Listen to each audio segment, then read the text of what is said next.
Thank you, Anton, and thanks to all of you for inviting me to be here with you this morning. Anton's right, we've started a real dialogue now between ourselves and HEIW. I've had the pleasure of meeting some of Anton and Tom's colleagues over the last year as we've started to share some of the thoughts and ideas and work that we're both doing around leadership and in particular talent management. So I was very happy and honoured to be invited to come and talk to you today. But I'm not here, as Anton said, I'm the head of programme for leadership and talent management and education for Scotland. But I'm not here really on my own behalf or even on behalf of my organisation. I'm here representing a collaboration. And it's a collaboration around how we in Scotland look at the leadership and the transformation that we need to transform people's lives in Scotland. For the last 2 years, I've been involved in what we've called a live collaborative project with partners across our health and care landscape. So we have partners in Scottish Government, we have partners in local authorities, we have partners from social care, we have partners from the third sector, from the independent sector, as well as independent external expertise that we're bringing in. So it's a real live collaboration between all of those people.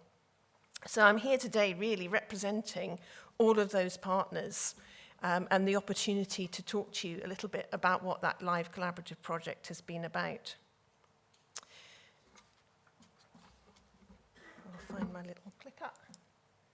So I'm going to start with one of my favourite cartoons, Calvin and Hobbes.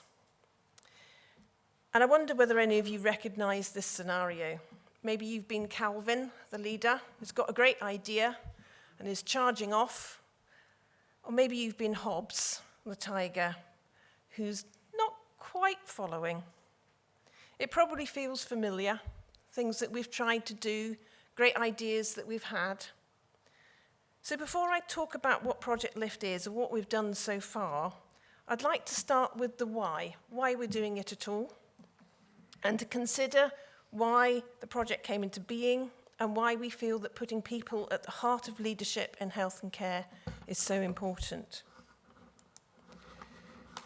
I've been in the field of leadership development for many years now. I have a background in training, in learning and development, in organisational development, and probably for the last 10 years in leadership development specifically.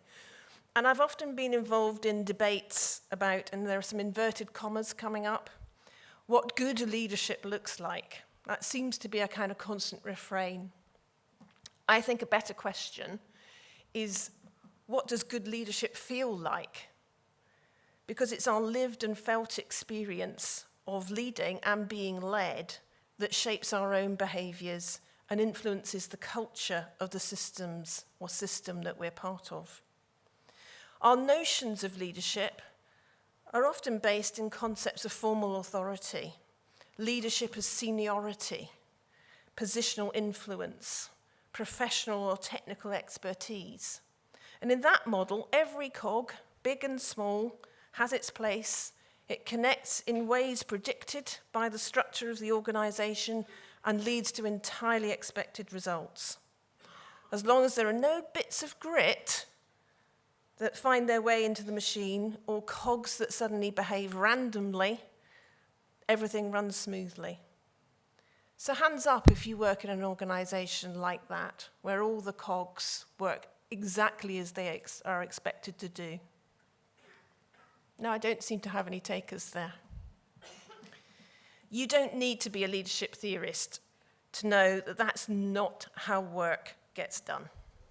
How things get done is much more likely to be as a result of a form of social leadership, sometimes in spite of the formal structures and processes of an organisation. It's much more like that murmuration of starlings, where each individual within the system influences in its turn the collective. No one starling is choreographing and directing the movement, but every bird influences and contributes. It's possibly the best example of collective and collaborative leadership in nature. So, I don't know whether any of you read my bio in the little booklet that you've got for the conference, but in it I included a quotation from the Christie Report from 2011, and the Christie Report was into public services reform in Scotland. And in it, Campbell Christie challenged the whole public sector to embrace a new collaborative culture where we work with our citizens, that co-production thing that Chris was talking about earlier, our communities, and across our organisational boundaries and professional silos to bring about long-term sustainable change and improvement. And that challenge, along with other influences, has developed into the vision for Scotland and its public services that you'll see on this slide. It's called our National Performance Framework, but I like to think of it as our North Star that helps us focus on our shared ambition for a fairer, healthier Scotland. But sometimes working in that system, working in that healthcare system can feel a bit more like this. We recognise we're not there yet. There's a road to travel towards the aspiration that's contained in our National Performance Framework. And in our current system and culture, there are casualties. The other quotation in my bio is from John Starrett QC, who was asked this year to inquire into allegations of bullying and harassment in one of our territorial health boards. It makes for sobering reading and recognises the difficulty of reaching the goal of collaborative and compassionate leadership in a system under intense pressure and where kindness and compassion, not only for those that we serve, but also for each other, can often be the first casualty. We're not naive, we know how hard this is, but if not now, when? So when Project LIFT came into being in the kind of autumn of 2017, we set off with some very big ambitions. We were tasked by our government to be game-changing. They wanted something different. They could see that what we were doing, and if we just carried on doing more of it or doing it harder, it wasn't going to work. It wasn't going to bring about the transformation that we needed in health and care. So they said, be game-changing. Think really differently. Make NHS Scotland an international leader in how it develops its talent. Design longitudinal career development. In other words, don't just nip in and out of people's lives, offering them bits of support here and there, but offer to walk with them through their professional careers, to support their ambitions, to support their potential, and to enable them to transform care. So, not a big ask, obviously. So in that work, we realised that what we were really talking about was whole systems change. It wasn't just about tinkering around the edges and developing a new leadership programme here and maybe a sort of talent management bit or a succession plan over there. This was actually about a big piece of cultural and systems change. And we've been inspired by the work of Myron Rogers and John Atkinson that they've done around systems leadership.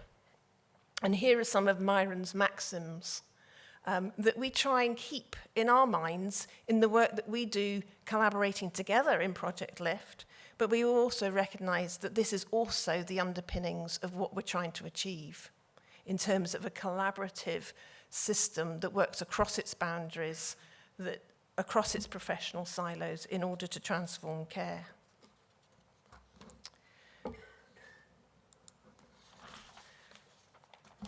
So we started by creating a brand and an identity. That might seem like a bit of an odd place to start. You know, why didn't we start by designing something, you know, an intervention of some kind?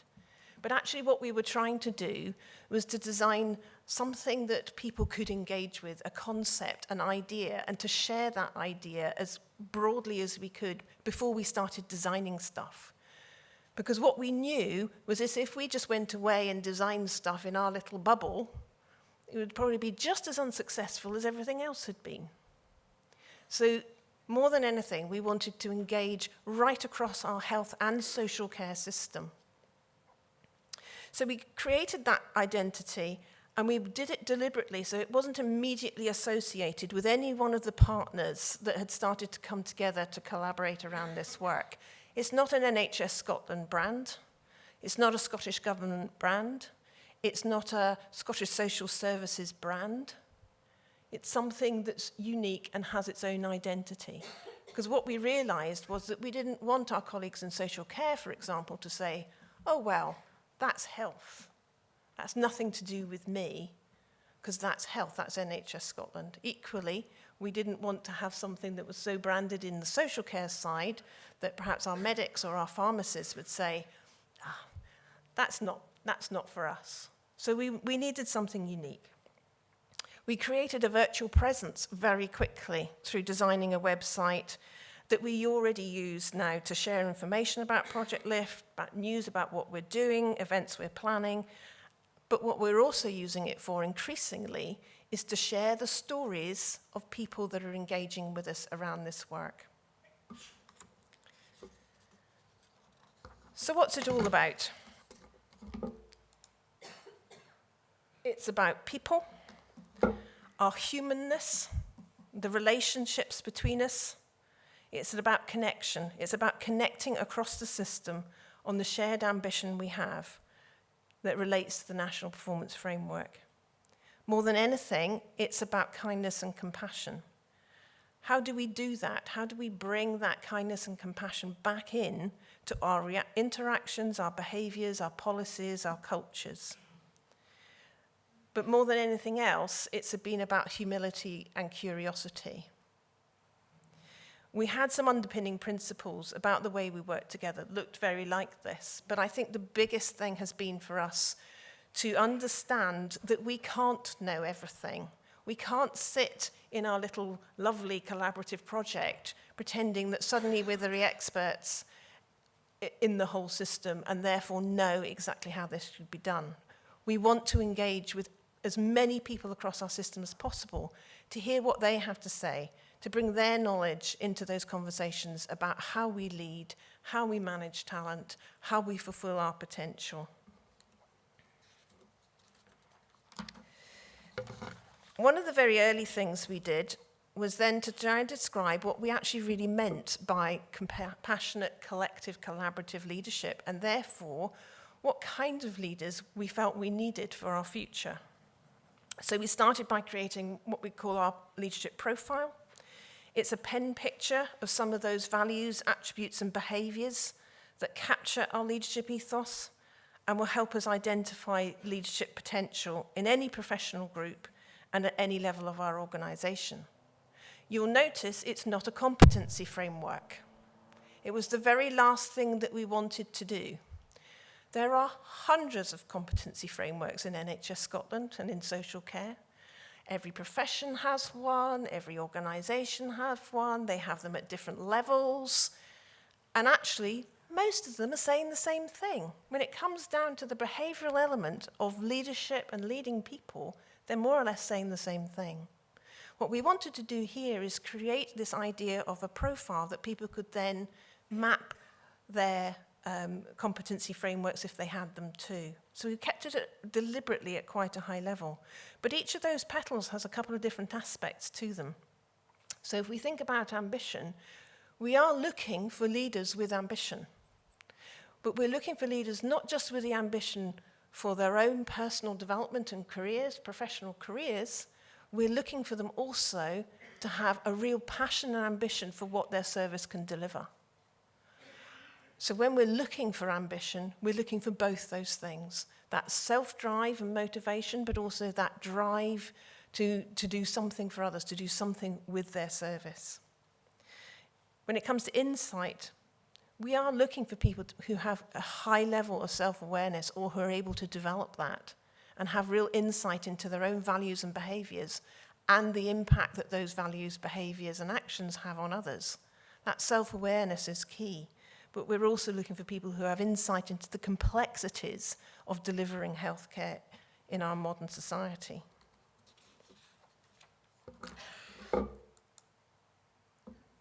So there are 4 key pillars to Project Lift, and these are the areas that we've probably spent most of our time working in. I'm not going to spend a huge amount of time on the values-based recruitment and the performance appraisal, because they have tended to be a bit more health-centric than the whole system.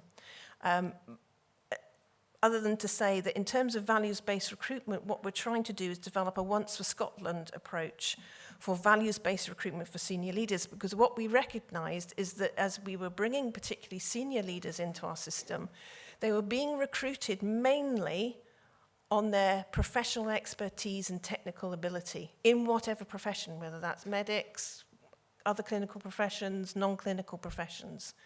We were bringing finance managers and leaders in who were really, really, really good at being finance managers. They weren't necessarily very good at leading people. So it was about a process where we placed equal value on the values and behaviours of those leaders as it did their professional expertise or experience. And similarly, with our performance appraisal, we've been reviewing that for senior leaders at senior and executive level, but with a focus on values and leading. So in all performance agreements with senior leaders, chief execs and direct reports to chief execs as an example, and that would include medical directors, it would include nurse directors, there are specific performance objectives around how people are leading their services and their values and their behaviours that they're demonstrating in doing that.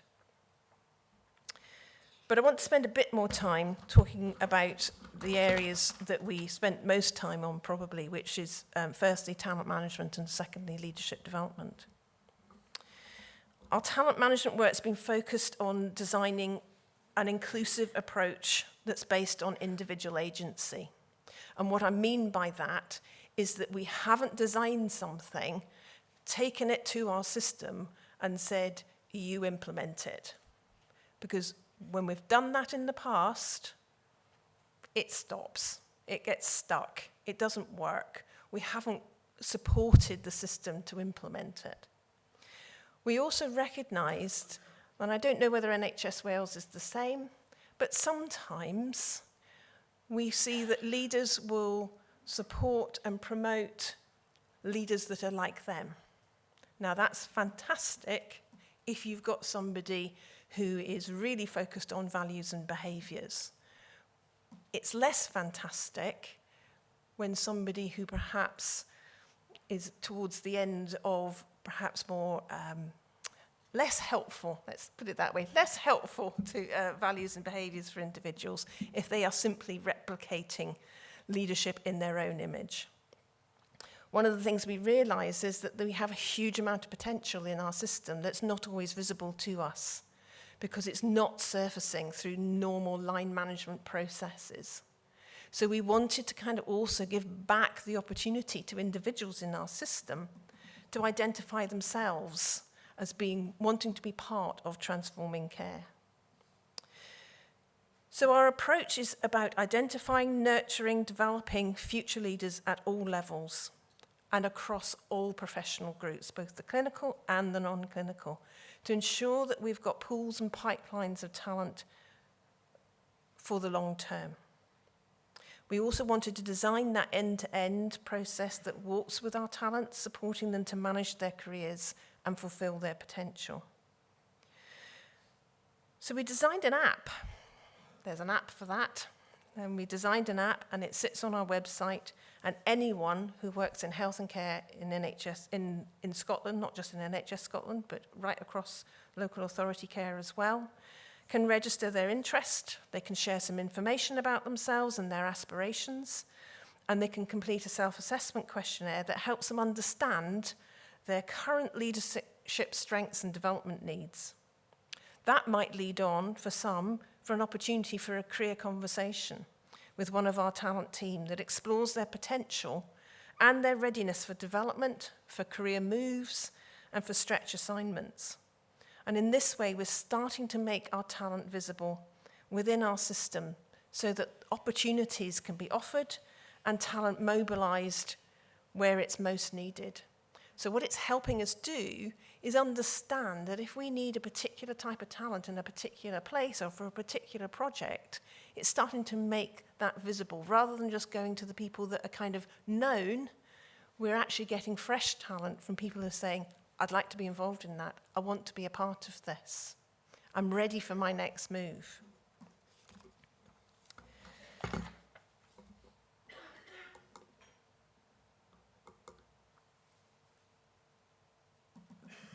The other area that we've probably spent most time on is leadership development.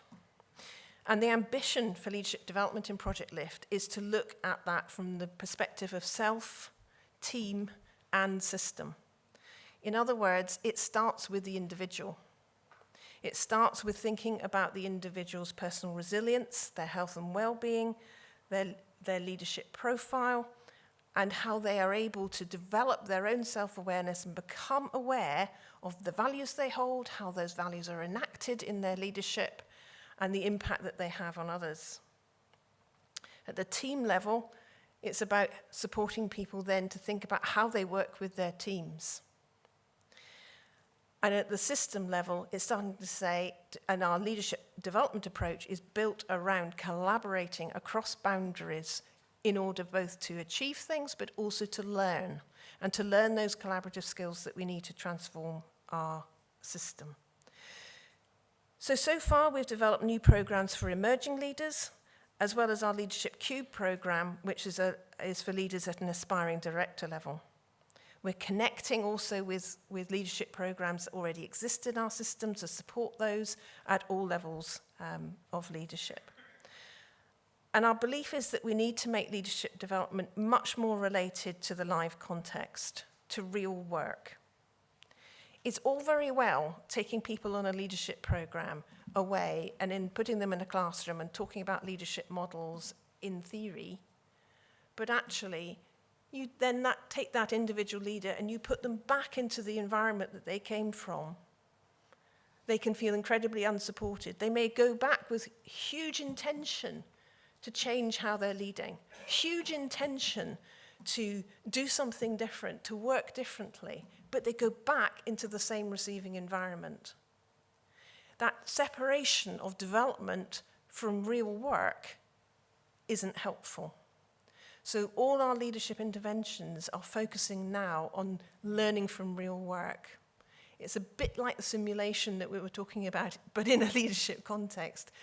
So in our Leadership Cube program, for example, the participants are grouped around live collaborative projects where they have to work together, and these are multi-professional groups, so they might have medics, they might have finance managers, they might have a comms specialist, they could be from anywhere or any part of health and care, and they need to work together to achieve outcomes that they have partly designed with those that will benefit from them.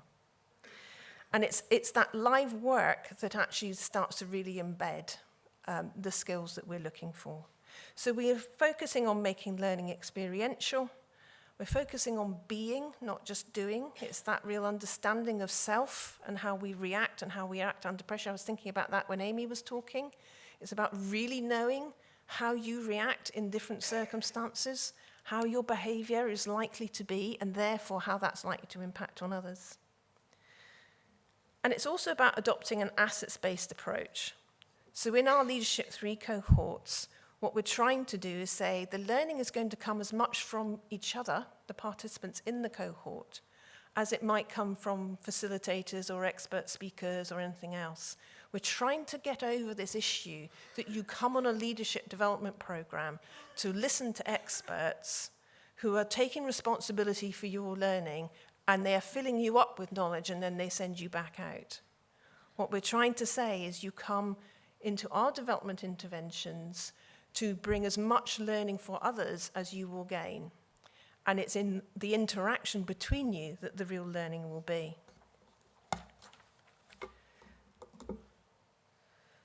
So, this is kind of Project Lift in numbers a little bit, and this slide is drawn from our progress report, which I'll speak a little bit more about at the end. So we launched in 2018, and in June this year we produced a progress report and looked at some of our numbers. And since we launched, this was done in June, so it was almost exactly a year, we've had about 11,000 hits on our website.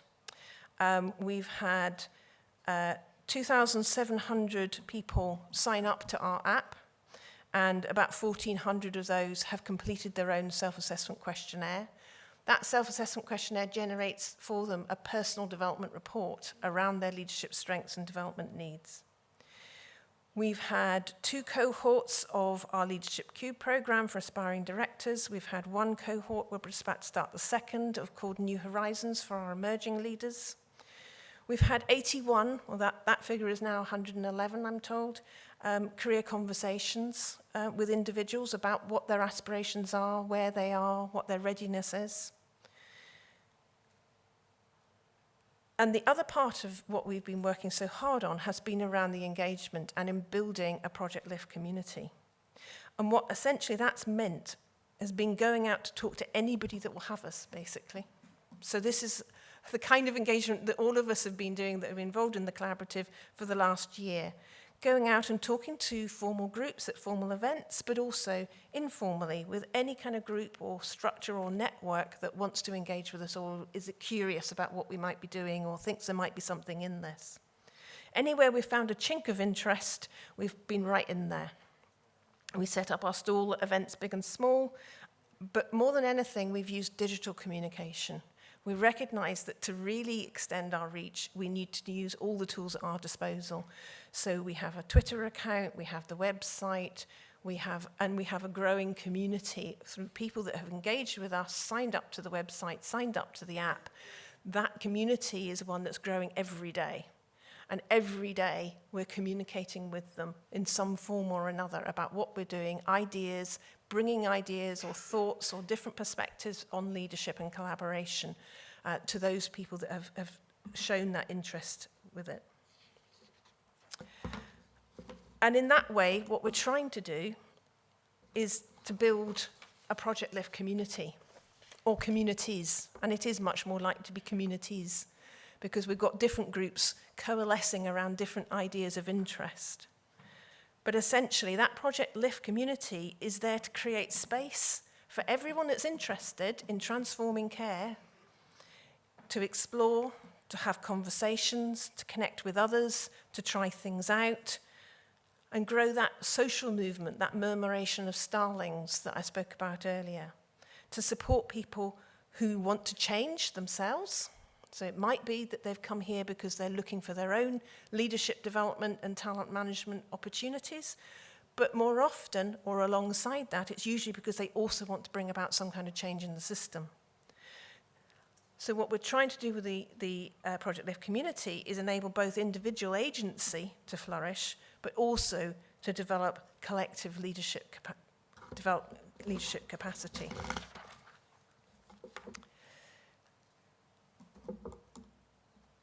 And this is a little graphic that our comms people did for us, and it was started off as a bit of fun, but it was really just trying to capture this sense of a different way of doing things, of a connection, of opportunities, and of a Project Lift community, and reflect that sense of community where everyone is welcome. This isn't just for the great and the good. It's not just for medics. It's not just for nurses. It's not just for clinical, non-clinical staff. It's for everyone. And it's for everyone at every level. Everybody is welcome to join this conversation with us. And I'm going to leave you with my last slide, which is a quotation from somebody who has been one of our pioneers, who was a member of the first cohort of Leadership Cubed, about her experience of how that's been working with Project Lift, working within her collaborative group on the Leadership Cube program. But more than anything, she's saying something about the change in the way that she's thinking about learning and working together.